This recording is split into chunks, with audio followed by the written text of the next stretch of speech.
This video is made possible by our generous supporters on Patreon. Check out patreon.com/NWR for all the details.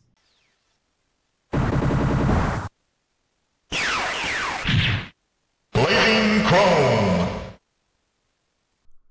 Playing through the first level of Blazing Chrome flushed me with deja vu. The visuals of a retro-themed futuristic city being destroyed, faceless foes rushing in to fight me, the crunching metal-tinged soundtrack, the familiar pain of a one-hit kill side-scrolling action game.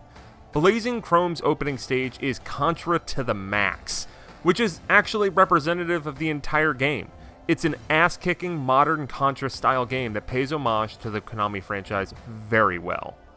The game is straightforward in that presentation.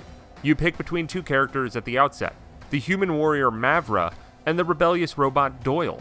Blazing Chrome's level count isn't that high, but each of the levels features multiple stages with a variety of stylish and engaging mini-bosses and bosses.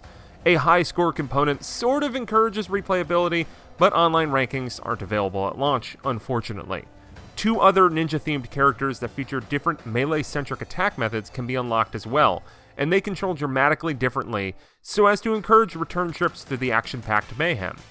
Additionally, a boss rush mode and, almost laughably, a mirror mode are unlocked after you beat the game.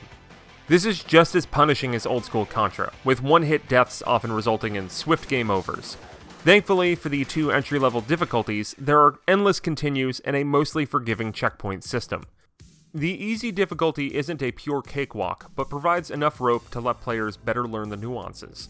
The normal difficulty is a notch below what I'd call the average Contra difficulty, mostly lower because of the friendlier checkpoints and continue system. The hardcore difficulty, only unlocked after beating the game on normal, is as advertised and relentlessly kicked my ass. Variety is packed into each stage. While most action is boots on the ground run and gun fun, essentially every level has some sort of unique segment, whether it's a romp through an area with a powerful mech suit, a tense speeder bike portion, or a perspective shifting jetpack sequence. The bosses are also glorious, and while some of them are very challenging, I liked how most of them skewed a little bit more towards spectacle than immense bullet hell difficulty. In some respects, Blazing Chrome is almost too much like its forebears. When bullets and enemies fill the screen, slowdown can kind of compromise the experience, which is especially frustrating in a game where you can die in one hit. That becomes a little more frequent while playing co-op as well, which is a damn shame because the ability to romp through this deliriously over-the-top action game with a friend is excellent.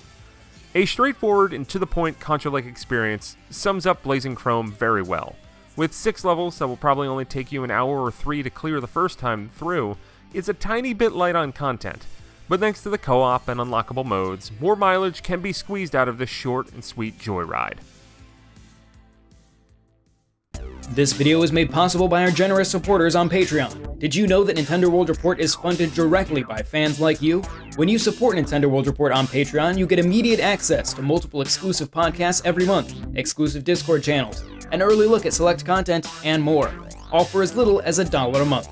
Check out patreon.com/NWR for all the details.